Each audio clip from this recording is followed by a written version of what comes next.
In India, Guruji, you often hear young people say that they don't believe in religion or they're not interested in religion because it doesn't encourage questioning. Mm. But this is clearly not the case as far as Sanatan Dharma is concerned. Can you explain, Guruji, for the benefit of our viewers, how our culture is actually a very natural fit for anyone who is curious and inquisitive? Yeah, as I said about, when I spoke about my history, because I had questions and nobody wanted to answer. I asked the ministers and they said, no, you don't need to know that. Just believe in Jesus. I said, wait a minute. I have a question here. No, you don't need. And that's one of the reasons I left Christianity basically officially at the age of 12. But then when I came in contact with this philosophy, and especially in the Bhagavad Gita, we're going to refer to Bhagavad Gita quite a bit. And don't mind me looking down because I have a lot of notes. You don't have a great memory as you get older. So I make sure I have the notes in front of me. But this verse in Bhagavad Gita, fourth chapter, and in the beginning of the fourth chapter, I believe verse number 2, the Lord Krishna says to Arjuna that this science has been passed down. It's been coming down. Evam parampara praptam imam rajashayo vidhu sakalenina mahata yoganastaparan. So that great science is coming down in a line of teachers, parampara. And then in the 34th verse of the same chapter, specifically referring to what you just said about, young people having questions and not understanding whether or not it's acceptable in the culture of Sanatan Dharma.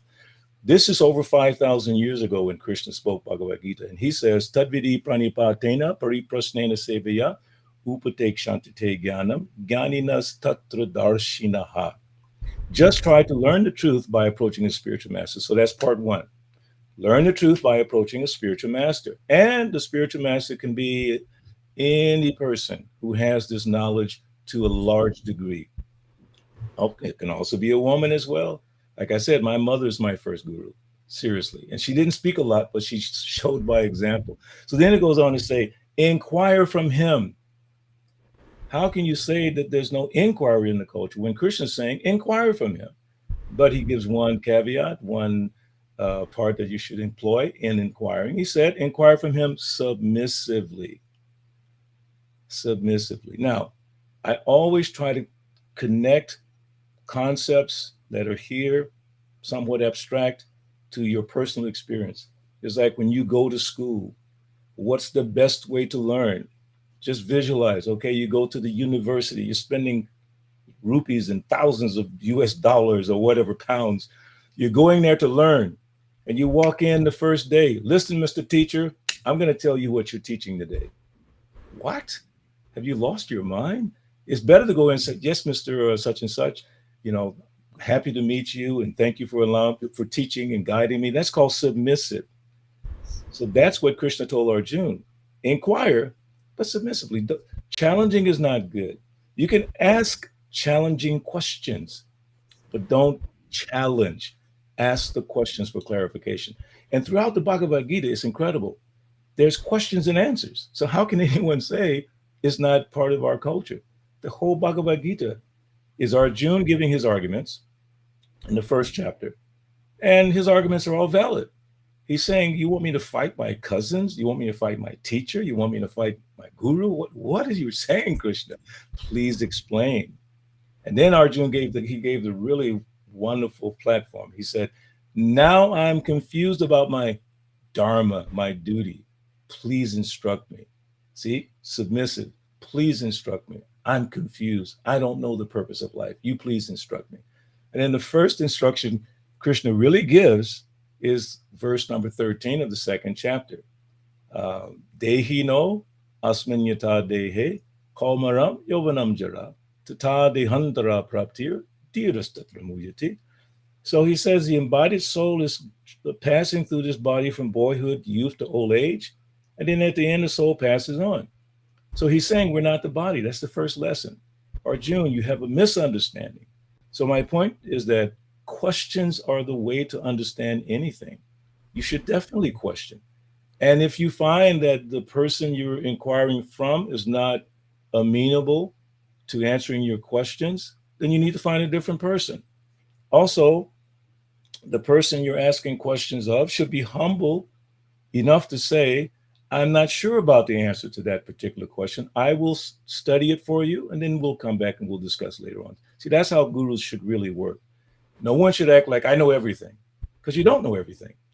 And later on in the Bhagavad Gita, chapter 10, there's a phrase in one verse, Te sam satatayuktanam bhajitam priti purvakam dada ami buddhi yogam tam. And Krishna is saying, I give you the understanding. But then you might say, well, that's only for people who believe in Krishna. No. In the 15th chapter, Krishna explains in verse 15, Sarvasya chaham hridhi shani visto mata smitir jnanam apohanam cha. He's saying, I give knowledge, forgetfulness, and remembrance to everyone. To everyone. So the guru should be as astute as possible in the knowledge, but sometimes a guru can just show you by example. It's not about how many words, how many slokas, how many stories from the Vedas. It might just be by his example. Again, as in the case of my dear mother, she was a college educated person. She was a teacher, but she didn't tell me a lot of things. She just showed me. And I walked in her footsteps, trying to follow her example of humility. This is real quick, a really important statement. I have to do it very quickly. But in the 13th chapter of the Bhagavad Gita, verses 8 through 12, it begins with amanitvam as the principles of knowledge. And the first principle of knowledge is humility, amanitvam. So make sure you ask questions of the right person in a submissive, humble manner. And then you might ask me, well, what do you mean by humble? My guru says humility means not being anxious for the satisfaction of being honored by others. And be warned, because I've been around for 70 years, you're not going to always be honored by others. So you might as well get used to it. You might as well calm down and accept it and stay focused. So humility, submissiveness, intelligent inquiry, you must do that. Otherwise, how you understand? Sometimes, especially young Indians, students or young adults, they will say, I learned it from my grandma. I learned it from my grandpa. I saw it in the village, but they never took the time to go and study a little bit. So please try to find a source that you can approach humbly and ask any question that you might have. When I first got involved in this, because I didn't know much about it, I would call the temple at least 5 to 7 times a day with many, many, many, many questions. And to the most part, they were answered nicely. So that's my encouragement to the next generation. Be open-minded, know that this culture embraces questioning, and do it. Very, very insightful, Guruji. I think the spirit of questioning and inquiry, when done in the right way, I think it can go a long way in our spiritual journeys. And I think you've described the whole process very beautifully for us.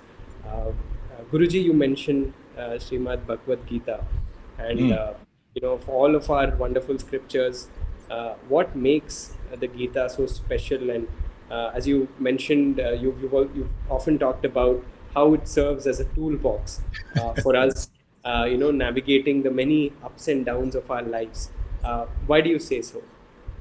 I started that using that term in a lecture I gave at the Philadelphia Temple, maybe 3 years ago. It just dawned upon me that people are not prepared to deal with life. Visualize just like, I hope there's no noise coming from outside, because there's construction people working on the roof of one of my neighbor's houses. And you hear the tap, tap, tap of the gun. You hear the pump, pump, pump of this and the pump, pump. They have all the machinery. They have trucks all lined out in front of my house. They came prepared to put a new roof on. They're almost finished. They started early. They're almost done. Can you imagine if they drove up with no tools? I mean, they'd be there for days trying to figure it out. And on top of that, I can almost guarantee, because I used to do construction when I was in high school, you look at your tools before you go to the job site. Okay? So now we're in this field of life, this yantra rudrani, this machine made of material energy, this field. Chaitra gya. Chaitra means the field, gya means the one who knows it. So here we are. Are we prepared to deal with this? Because the complexities of life, they're all coming at us. That's what happened to Arjuna. The perplexities, the complexities, they confused him. And at that point, although Arjuna is a pure devotee of Krishna, he travels with Krishna in all different universes.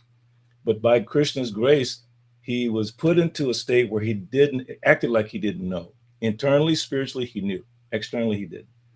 So Krishna started giving him knowledge slash tools, TOOLS. Knowledge, these are the tools.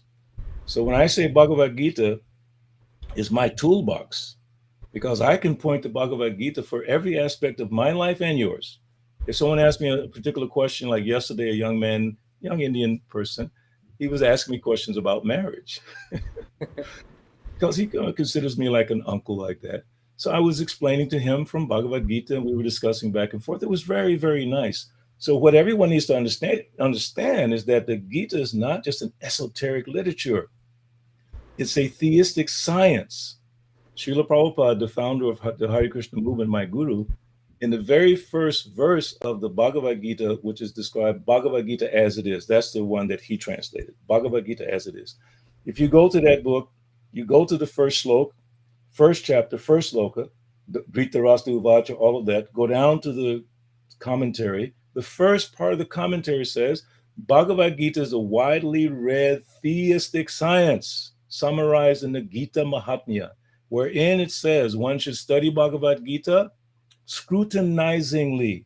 Go look that word up sometimes. Scrutinizingly, with the help of a devotee of Krishna. Wow.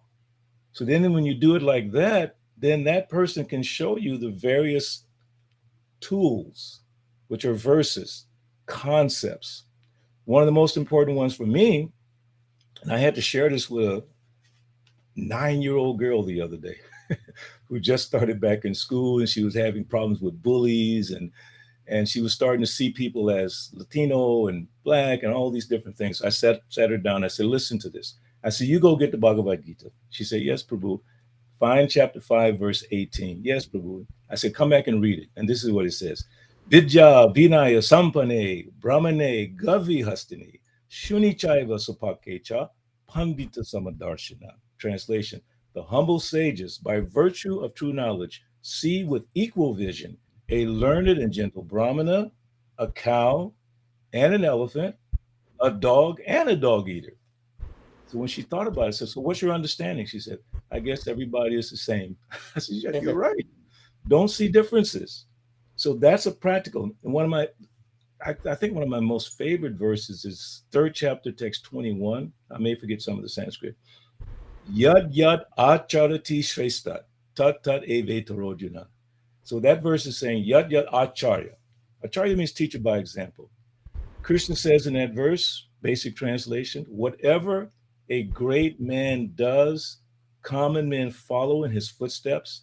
Whatever standards he sets by exemplary acts, all the world pursues. So that one thing, that one verse, that one tool, I have used that in many secular settings.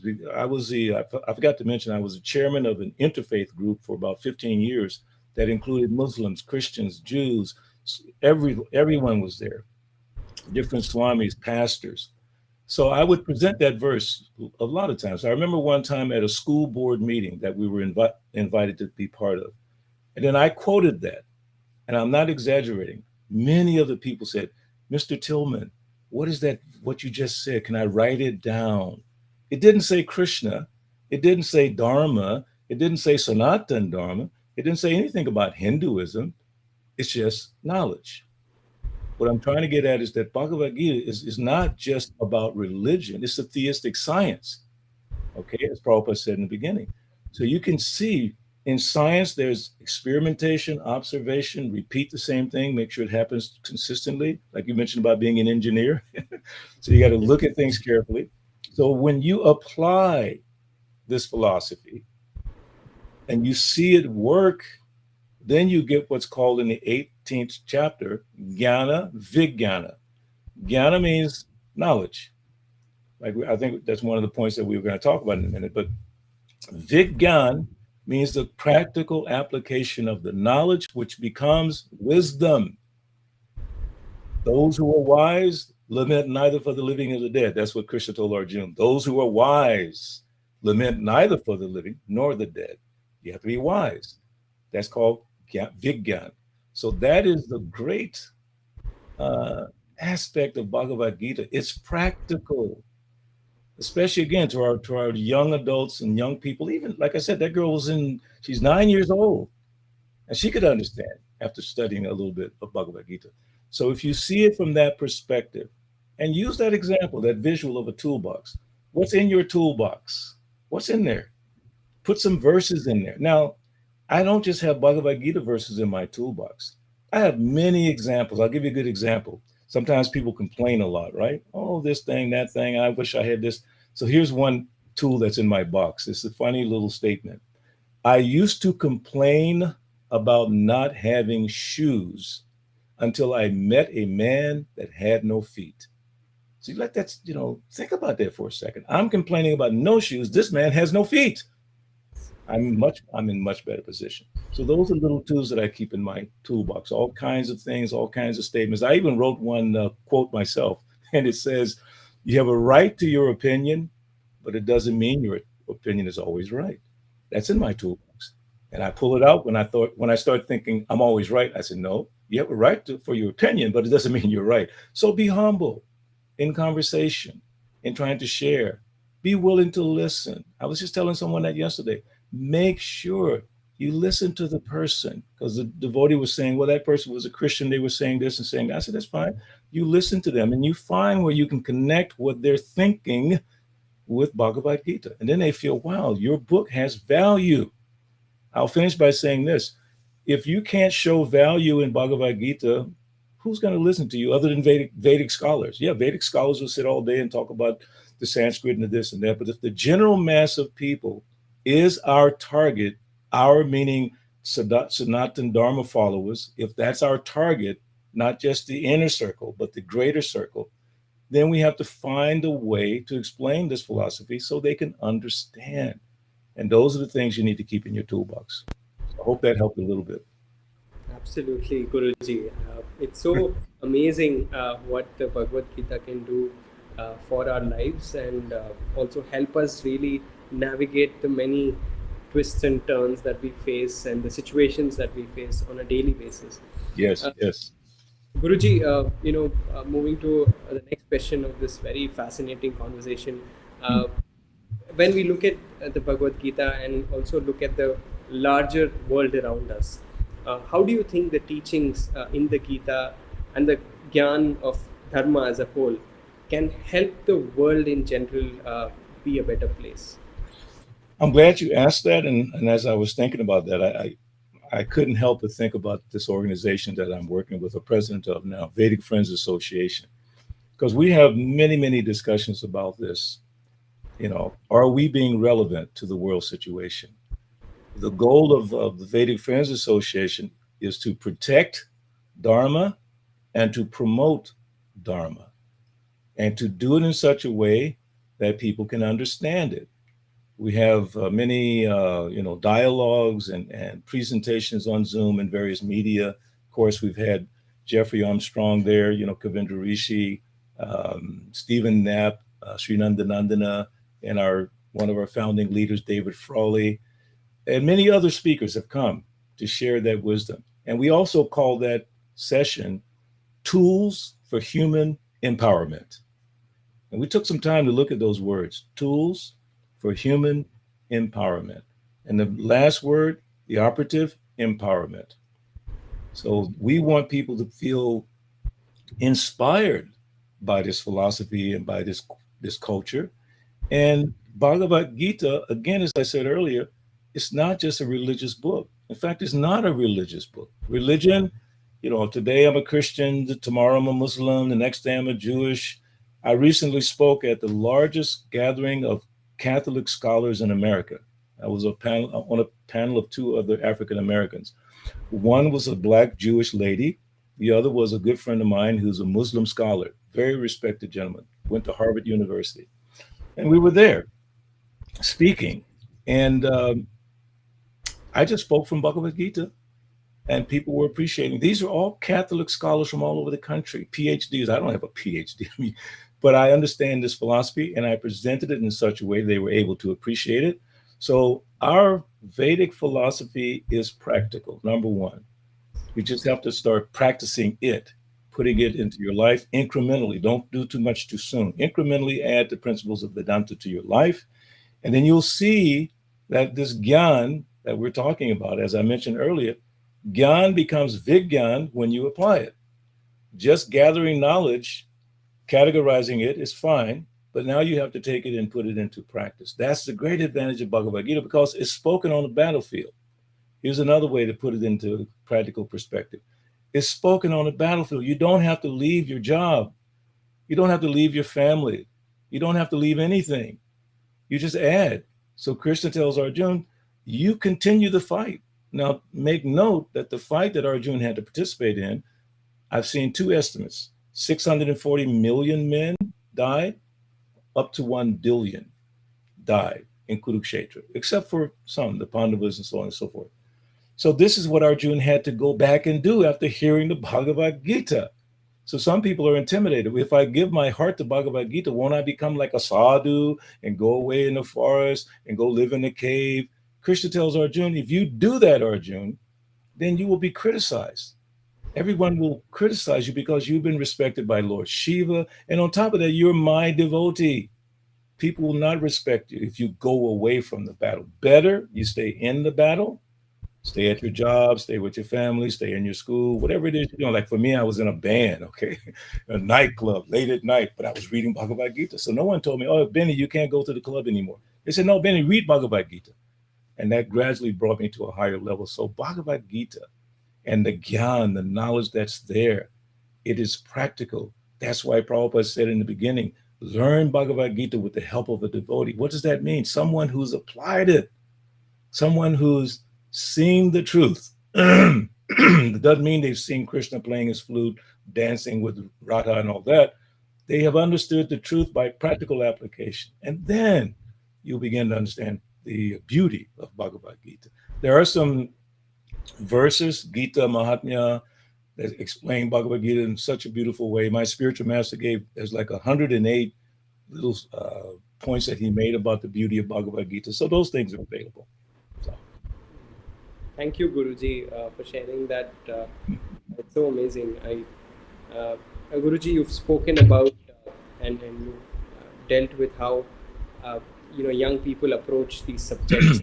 I wanted to get a message from you to young Indians and young viewers from across the world who might be watching this. But as somebody who lives in India, I can see that a lot of times many young Indians are disconnected from their dharmic roots. Yes. So what would your message be to them about reassessing the majesty, the science, and the compassion and the wisdom of dharma? Yeah, and I'm going to connect this to, I believe, another question you have at the end. There's a verse in what's called the Chaitanya Charitamrita. The literal translation is the nectar of the living force in immortality, our functioning dharma in the immortal, eternal existence. But it says, specifically to those born in India, I'm speaking specifically to all my brothers and sisters born in India. Bharata bhumite haila, manusya janma yar, janma sartaka kari kara para upakar. Translation: one who has taken his birth as a human being in the land of India, Bharat Varsha. We'll get into that discussion maybe another time about India, Bharat Varsha, should make his life successful and work for the benefit of all other people. That is the message to not only this generation and the next generation, but the previous generations, especially from India. India, in my humble opinion, has missed a couple of opportunities. I'll give you an example. Let me ask the question first. When was the last time you, Kamal, saw an Indian sadhu, a saintly person, being interviewed on CNN or Fox News? Cannot recollect any. You can't even remember. Yeah. The last person I remember from any one of these traditions being interviewed on major television was myself. Okay. Our previous president, Donald Trump, was elected, in Atlanta, the news agencies were going around asking people what they thought. Now I go downtown Atlanta every week on Friday with some devotees. We sit down, we chant Hare Krishna, we give people prasadam, we give people Bhagavad Gita. I mean, dozens of Bhagavad Gitas every time. So we were doing that one day, and this television station, one of the three main stations in Atlanta, drove up, stopped in the middle of the street, ran over to me, "Sir, can we ask you what your opinion is of the new president?" I said, "Sure, no problem." So they put the microphone and all that. And then that's the last time since how many years? 5 years, 6 years? That I've seen anyone from our culture being interviewed. That means, in one sense, not to be critical, are we relevant? Everyone else is on TV, all these different views, Republican, Democrat, atheist, whatever. Why not us? So our young people, why would they be proud of a culture that's not even taken seriously? What should we do to make our culture more applicable? So the things I say we've missed, the vegetarian movement. Generally, it takes a little bit of twisting and turning, mentally to get people to realize that the vegetarian culture comes out of India. It didn't come out of Africa or Europe. It came out of India. Iceland, all those places came out of India. So that is a booming industry. I just saw an article the other day, one of my favorite actors, Kevin Hart. Some of you may have heard of him. It's a very funny guy. So he is building a chain of vegan restaurants to rival McDonald's. Now, in America and around the world, McDonald's is a name that everyone knows. So here's this person trying to start a chain of vegan restaurants. And I'm thinking, why haven't we done that? As a Sanatana Dharma culture, this is our asset. Plant-based diets, that's our asset, but we're not using it. And the other thing is yoga.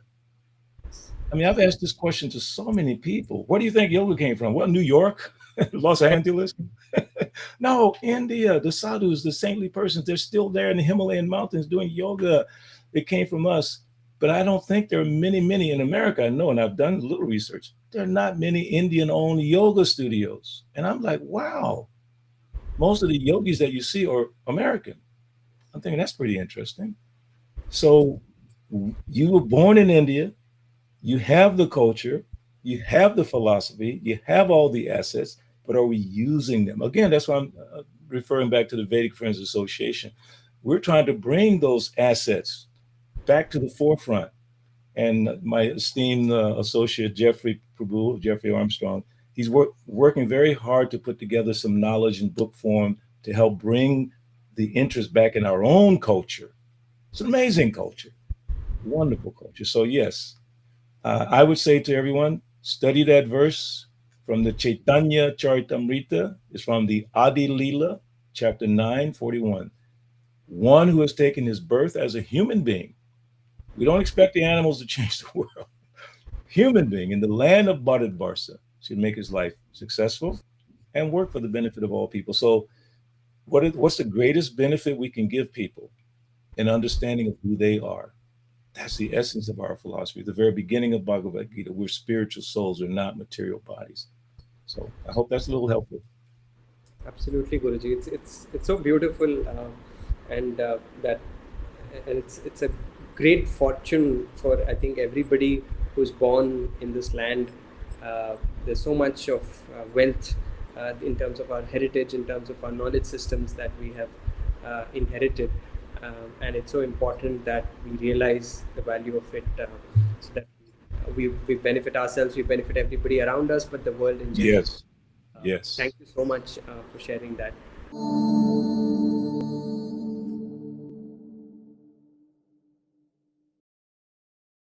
Please remember to subscribe to us and switch on the notifications for this channel.